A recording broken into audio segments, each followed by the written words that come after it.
اعوذ باللہ من الشیطان الرجیم بسم اللہ الرحمن الرحیم یوم لا ينفع مال ولا بنون الا من اتى الله بقلب سلیم۔ قلبی عبادات ایسی عبادات جن کا تعلق دل سے ہے، اعمال قلبیہ کہیں، ان کو عبادات قلبیہ کہیں یا اعمال قلوب کہیں، سب کا خلاصہ یہ ہے کہ انسان اپنے دل کی اصلاح کرے اور اپنے دل کو مسلمان بنائے۔ جتنی عبادات آپ کی ہوں، جتنی عبادات اللہ تعالی نے سب کو قرآن میں حکم دیا ہے، نبی نے حدیث میں تاکید کی ہے۔ بدنی عبادت، مالی عبادت، بدنی اور قلبی عبادت، لسانی عبادت، قلبی عبادت، جتنی بھی عبادتیں پانچوں قسم میں ہم نے بتائی، ہر ایک کی تاکید اور حکم قرآن اور سنت میں ہے، ہر ایک کی تاکید۔ انسان مکلف ہے، جیسے روزے نماز زکوٰۃ کا مکلف ہے، ویسے اپنی قلبی عبادت کا بھی انسان مکلف ہے۔ یہ جتنی عبادات ہیں، ان تمام عبادات کی قبولیت کا، اجر و ثواب کا دار و مدار اسی قلبی عبادت پر ہے۔ تو ضرورت ہے اس بات کو سمجھنے کی کہ جتنی بھی قولی، بدنی، مالی، جتنی بھی لسانی، جتنی بھی عبادتیں انسان کرتا ہے، ان تمام عبادات کے قبولیت کا دار و مدار اللہ رب العالمین کے ہاں قلبی عبادت، دل کے عمل پر موقوف ہے۔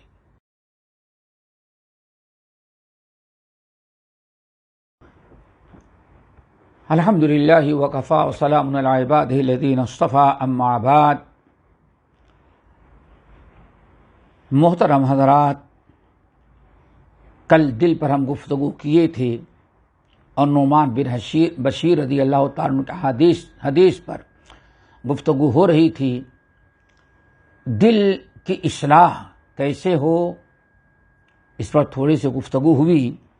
آج نبی علیہ الصلوۃ والسلام جو اس دنیا میں سب سے بڑے مصلح تھے، جن کو اللہ تعالیٰ نے اصلاح کے لیے بھیجا تھا، اصلاح عمل، اصلاح نگاہ، اصلاح قول، اصلاح قلب، آپ سے بڑا مصلح کوئی نہیں تھا۔ رب العالمین نے آپ کے بعثت کا عظیم ترین مقصد ہی تزکیہ بیان کیا ہے۔ فرمایا، فاعوذ باللہ من الشیطان الرجیم، بسم اللہ الرحمن الرحیم، هو الذی بعث فی الامیین رسولا منہم یتلو علیہم آیاتہ ویزکیہم ویعلمہم الکتاب والحکمہ وإن كانوا من قبل لفی ضلال مبین۔ آپ سے پہلے پوری دنیا میں لوگ گمراہی میں تھے، نہ زبان درست، نہ دل درست، نہ گفتار کردار درست، کوئی عمل انسان کا درست نہیں تھا۔ انسان بہت سارے منکرات، برائیوں کے اندر مبتلا تھا، انسان میں انسانیت نہیں تھی۔ اللہ تعالیٰ فرماتے، ہم نے اپنے آخری نبی محمد صلی اللہ علیہ وسلم پر کو دنیا میں بھیجا تاکہ آ کے چار اعمال، چار ذمہ داریاں تھیں۔ هو الذی بعث فی الامیین رسولا منہم یتلو علیہم آیاتہ ویزکیہم ویعلمہم الکتاب والحکمہ۔ بڑی عظیم چیز، اللہ تعالیٰ نے اپنے آخری نبی محمد صلی اللہ علیہ وسلم کو بھیجا ان پڑھوں میں، گمراہ لوگوں میں جو کھلی گمراہی میں تھے، اور نبی کو ہم نے چار ذمہ داریاں دیں۔ نمبر 1 یتلو علیہم آیاتہ، لوگوں کو ہماری آیات پڑھ پڑھ کر کے سنائیں، قرآنی آیات پڑھ کر کے سنائیں، سب سے پہلی ذمہ داری۔ اور آج کے ماحول کو دیکھیں، آج لوگ اس ذمہ داری کو نبھا رہے ہیں کہ نہیں نبھا رہے ہیں۔ والذی بعث فی الامیین رسولا منہم یتلو علیہم آیاتہ ویزکیہم، اللہ تعالی نے اپنے پیارے نبی محمد صلی اللہ علیہ وسلم کو بھیجا تاکہ ہمارے نبی آ کر کے لوگوں کو میری آیات پڑھ پڑھ کر کے سنائیں، قرآنی آیات پڑھیں، قرآنی آیات سنیں لوگ۔ اللہ تعالیٰ کی آیات، قرآنی آیات علم و عمل، تزکیہ، تقوی، اصلاح سب کے لیے کافی ہے۔ یہ پہلی ذمہ داری اللہ تعالیٰ نے اپنے نبی محمد صلی اللہ علیہ وسلم کی یہ رکھی کہ آپ لوگوں کو ہماری آیات پڑھ پڑھ کر کے سنائیں۔ نمبر 2 وَيُعَلِّمُهُمْ، اور ہماری اس کتاب کی تعلیم دیں۔ 2 چیزیں ہیں، ایک اللہ کی آیات کو پڑھ کر کے سنانا، اور نمبر 2 اللہ تعالی کی کتاب کی تعلیم دینا۔ قرآنی آیات 2 طرح کی ہیں۔ قرآنی آیات کا ایک بڑا حصہ یہ ہے جس میں کوئی قصہ بیان کیا گیا ہے، جس میں کوئی واقعہ بیان کیا گیا ہے، کسی قوم کے حالات بیان کیے گئے ہیں، جنت اور جہنم کا تذکرہ ہے، نیکیوں پر بشارت اور گناہوں پر وعید سنائی گئی ہے۔ یہ ایسی آیات تو پڑھ دینے سے آدمی سمجھ لیتا ہے، لیکن قرآن پاک کی بہت ساری آیات ایسی ہیں جن کو سمجھانے کی ضرورت ہے، جن پر عمل کرنے کا طریقہ بتانے کی ضرورت ہے۔ صرف الفاظ سن کر کے انسان نہیں سمجھ سکتا، اسی لیے اللہ تعالیٰ نے اپنے آخری نبی محمد صلی اللہ علیہ وسلم کو بھیجا تاکہ آیات پڑھنے کے ساتھ ساتھ وَيُعَلِّمُهُمْ، لوگوں کو اللہ تعالیٰ کی آیات اور اللہ تعالیٰ کی کتاب پڑھ کر کے سنائیں، اور نمبر 2 اس کی تعلیم دیں۔ جیسے کہ صحابہ کرام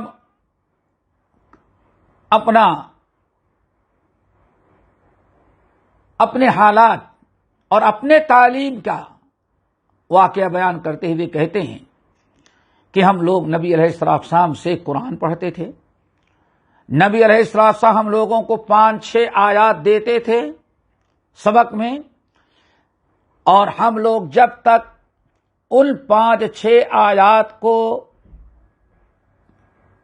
پڑھنا سیکھ نہ لیں، اس کے اندر کیا اللہ نے بیان کیا اس کو نہ سیکھ لیں، اس سے کیا مسائل نکلتے ہیں اس کو نہ سیکھ لیں، اور اس آیت پر عمل کرنا سیکھ لیں، جب تک یہ ساری چیزیں ہم لوگ نہیں سیکھ لیتے تھے، اگلا سبق اللہ کے رسول ہم لوگوں کو نہیں دیتے تھے۔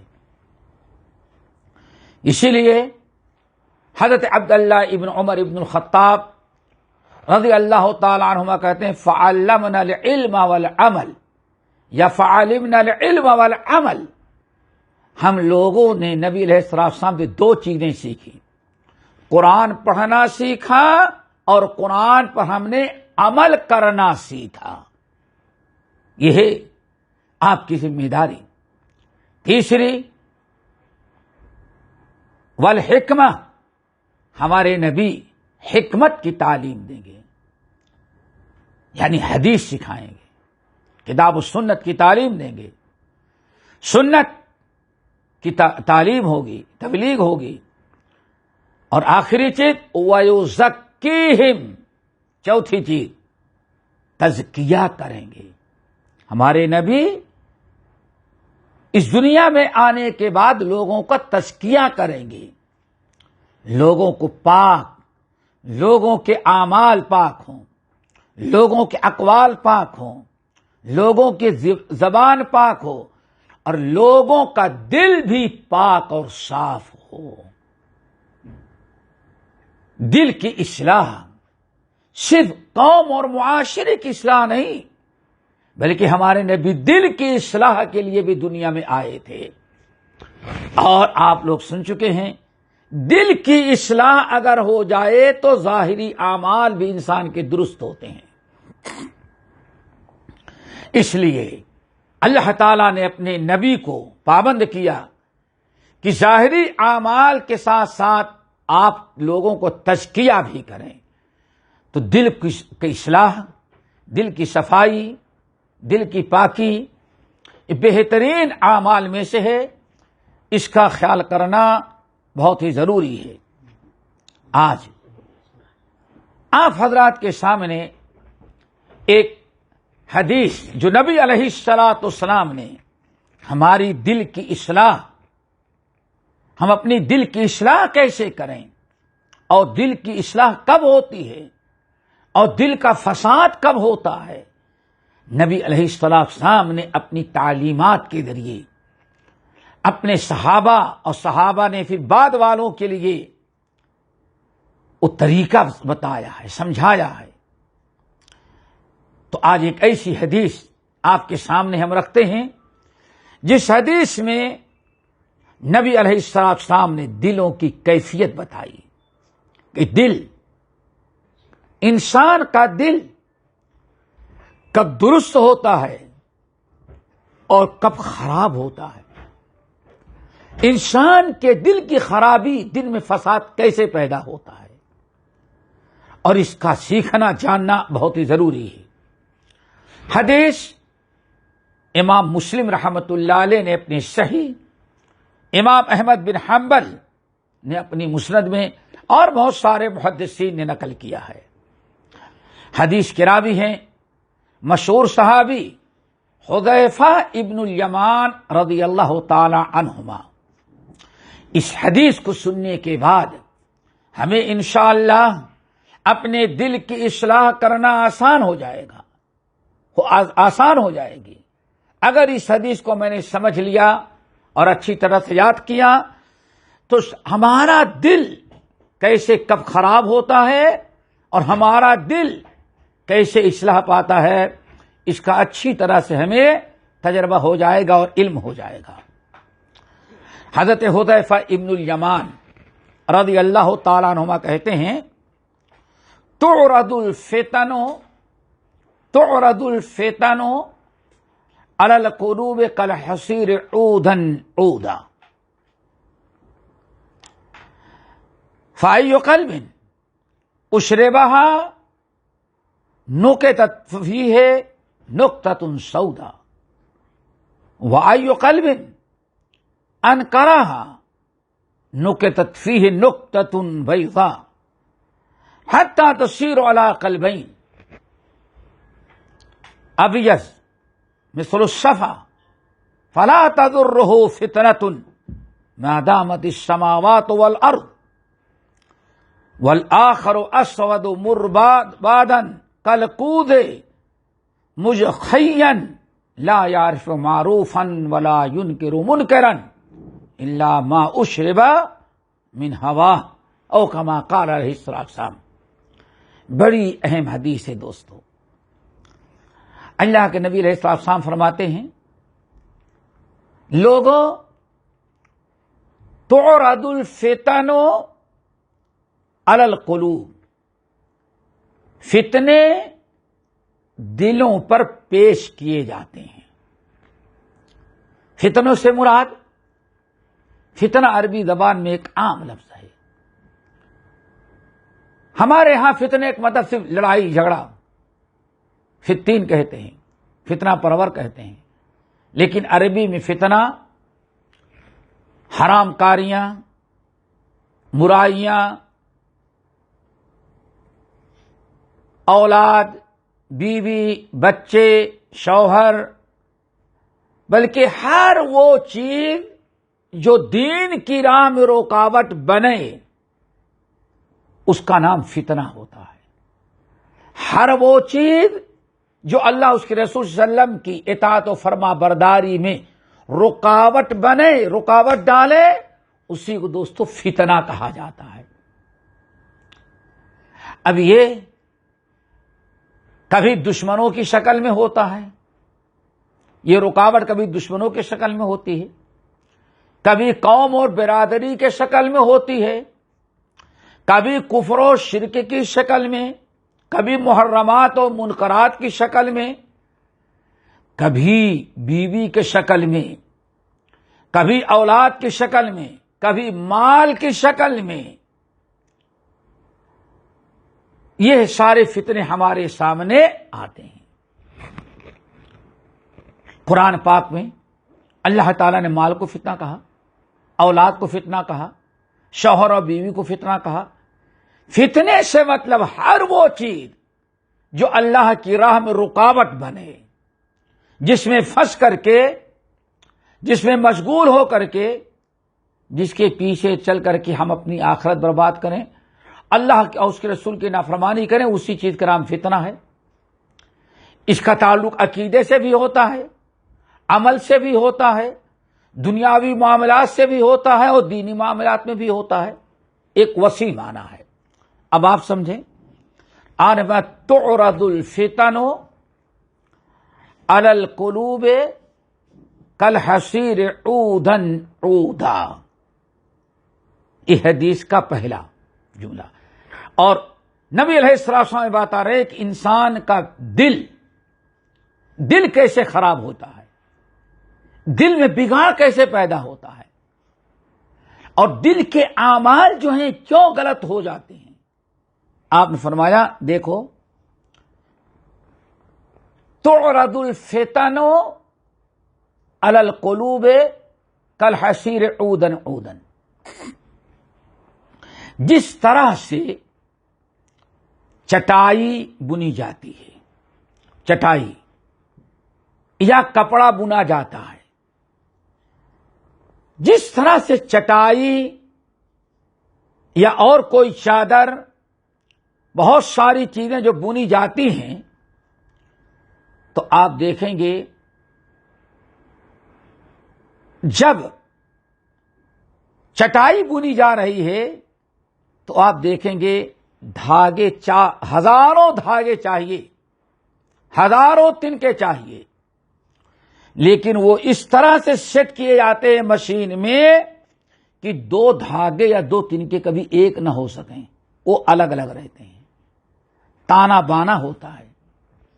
جب مشین چلتی ہے، یا پرانے زمانے میں ہاتھ چلتا تھا، جب ہاتھ سے چٹائی بننے لگیں گے، کپڑا بننے لگیں گے یا مشین سے، تو آپ دیکھیں گے ایک دھاگے کے بعد دوسرا دھاگا، ہر دھاگا الگ الگ ہوتا ہے، ہر دھاگا الگ ہوتا ہے۔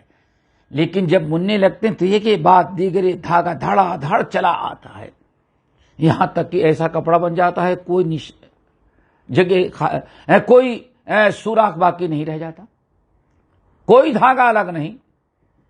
آپ نے بڑی پیاری مثال دی لوگوں، جس طرح سے چادر یا چٹائی بنی جاتی ہے تو اس کے دھاگے یکے بعد دیگرے باری باری پر لگاتار مسلسل چلتے آتے ہیں، یہاں تک کہ چٹائی، چادر اور بڑے بڑے کپڑے بن جاتے ہیں۔ ہر دھاگا الگ الگ تھا اور کوئی دھاگا ایک ساتھ نہیں آیا، ایک ساتھ آتا خراب ہو جاتا، بلکہ ہر دھاگا اس کے پیچھے لگا ہوا ہے، ایک دو دھڑا دھڑ اس طرح جڑتے جاتے ہیں۔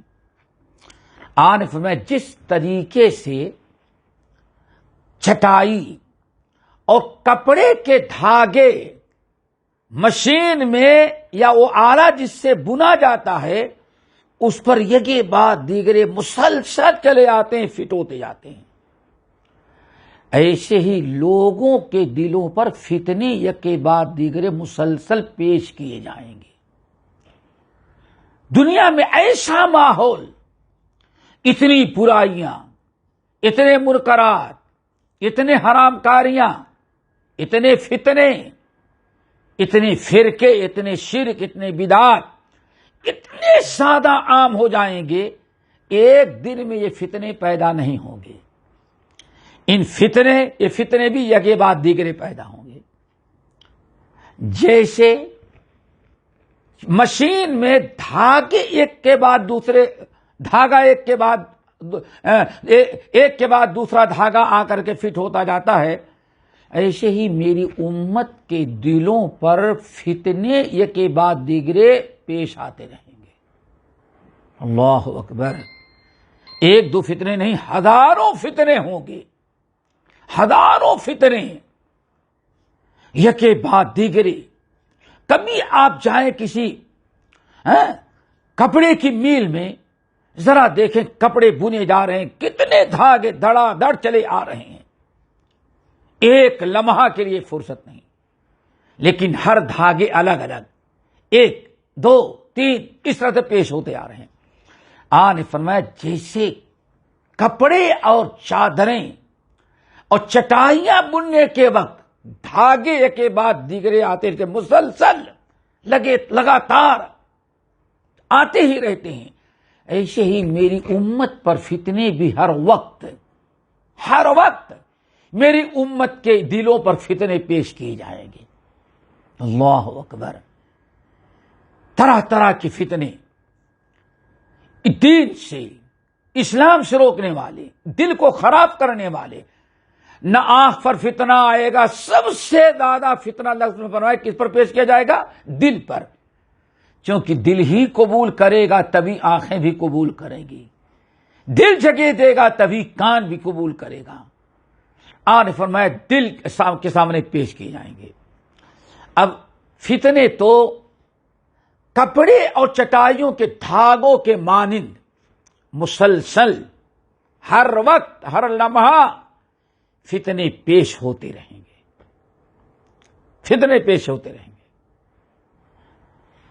اللہ کے رسول فرماتے ہیں ہر ایک کے دل پر، اچھے برے جتنے لوگ بھی ہوں گے، ہر ایک کے دل پر فتنے چٹائی اور کپڑوں کے دھاگوں کے مانند پیش ہوتے رہیں گے. لیکن اب فتنے جب ہوں گے سامنے پیش کیے جائیں گے تو لوگ دو قسم کے ہو جائیں گے. لوگ دو حصوں میں بٹ جائیں گے. کچھ لوگ فتنوں کو قبول کریں گے اور کچھ لوگ فتنوں کو قبول نہیں کریں گے. اسلام نے فرمایا فَأَيُّ قَلْبٍ أُشْرِبَهَا نُكِتَتْ فِيهِ نُكْتَةٌ سَوْدَاء. پھر جو دل فتنوں کو قبول کر لیا. فتنے تو معاشرے میں ہر ایک کے دل پر پیش کیے جائیں گے، لیکن لوگ دو قسم کے ہو جائیں گے. کچھ لوگ قبول کریں گے اور کچھ لوگ قبول نہیں کریں گے. لیکن جو قبول کریں گے ان کا حشر کیا ہوگا اور جو نہیں قبول کریں گے ان کا کیا ہوگا وہ سمجھیں. نبی علیہ السلام نے ارشاد فرمایا فَأَيُّ قَلْبٍ أُشْرِبَهَا.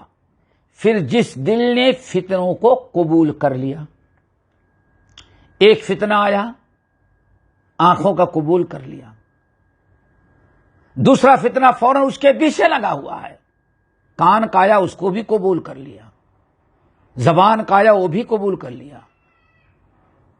ایک فتنہ ختم نہیں ہوتا دوسرا فتنہ آ جاتا ہے. شرک کفر نفاق سب فتنے قبول کرتا گیا. آن نے فرمایا جس دل نے فتنے کو قبول کر لیا، پہلا فتنہ، پہلا فتنہ جس نے قبول کیا، نُكِتَتْ فِيهِ نُكْتَةٌ سَوْدَاء، تو اس کے دل پر ایک کالا نقطہ اور دھبا نشان لگا دیا گیا. اب دوسرا فتنہ جب آیا تو اس نے دوسرے فتنے کو بھی قبول کر لیا. اب اسی کالے نقطے کو اور بڑھا دیا گیا.